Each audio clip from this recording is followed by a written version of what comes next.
Imagine-se sozinho numa estrada de terra no interior do Brasil, cercado por campos de milho que se estendem até onde a vista alcança, e matas densas que escondem sombras que parecem ter vida própria. O vento frio corta sua pele, trazendo odores da terra molhada e do capim recém-ceifado, e o silêncio profundo da noite é interrompido apenas pelo farfalhar das folhas, pelo canto distante de um grilo e pelo render ocasional de uma cerca antiga. A lua cheia mal ilumina o caminho, lançando sombras que se alongam e se contorcem entre os troncos das árvores, como se fossem mãos invisíveis tentando agarrar qualquer um que ouse caminhar sozinho.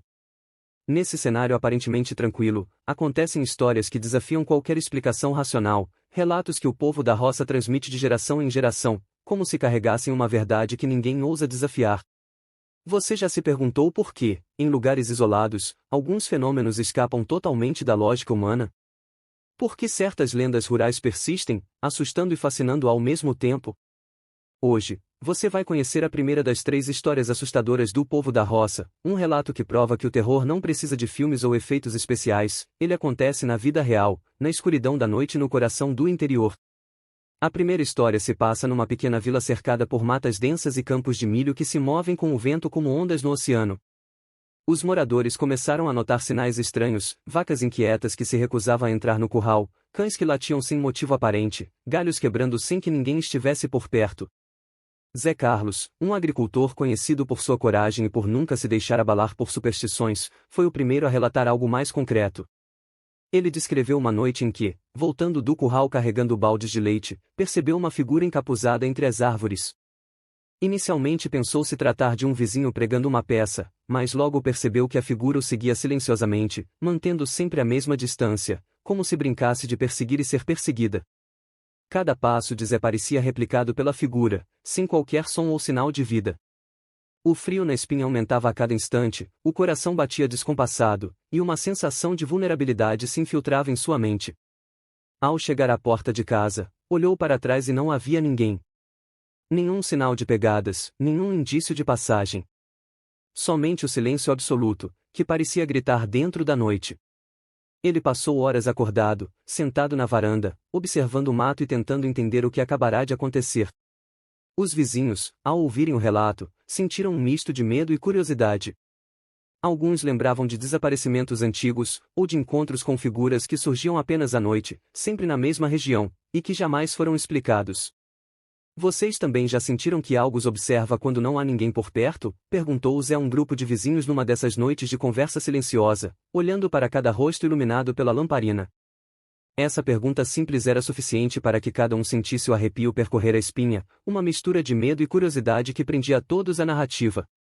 Zé Carlos não era supersticioso, acreditava na lógica e na razão. Mas a experiência daquela noite mudou tudo, ele começou a evitar caminhar sozinho, passou a contar suas experiências apenas em sussurros e desenvolveu um respeito profundo por sinais que antes ignorava. O medo não era apenas físico, era uma presença que parecia enxergar através da própria alma, uma força silenciosa que se insinuava no ar, nos objetos e nos corações de quem ousava confrontá-la. Conforme os dias passavam, outros moradores começaram a relatar acontecimentos similares. Luzes estranhas surgiam na plantação de milho, movendo-se sozinhas, formando figuras que lembravam pessoas dançando em silêncio. Risadas suaves surgiam de repente, mas desapareciam quando alguém tentava se aproximar. Uma senhora disse ter ouvido vozes chamando o seu nome, mas, ao abrir a porta, não havia ninguém. Crianças relatavam sombras passando rapidamente pelos campos e cochichos que não conseguiam identificar.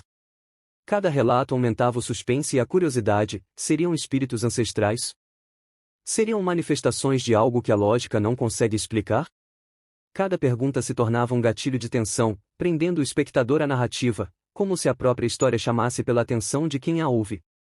Para aprofundar ainda mais o mistério, Zé Carlos decidiu investigar por conta própria.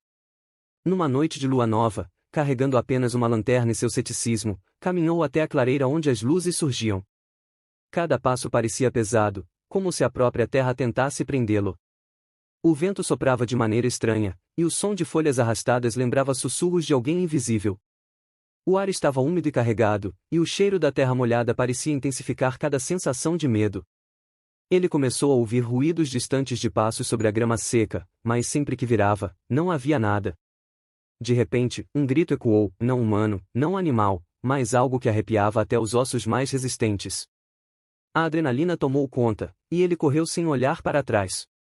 Ao chegar em casa, percebeu que o verdadeiro terror não estava apenas fora, nas sombras, mas dentro de cada coração que ousa confrontar o desconhecido.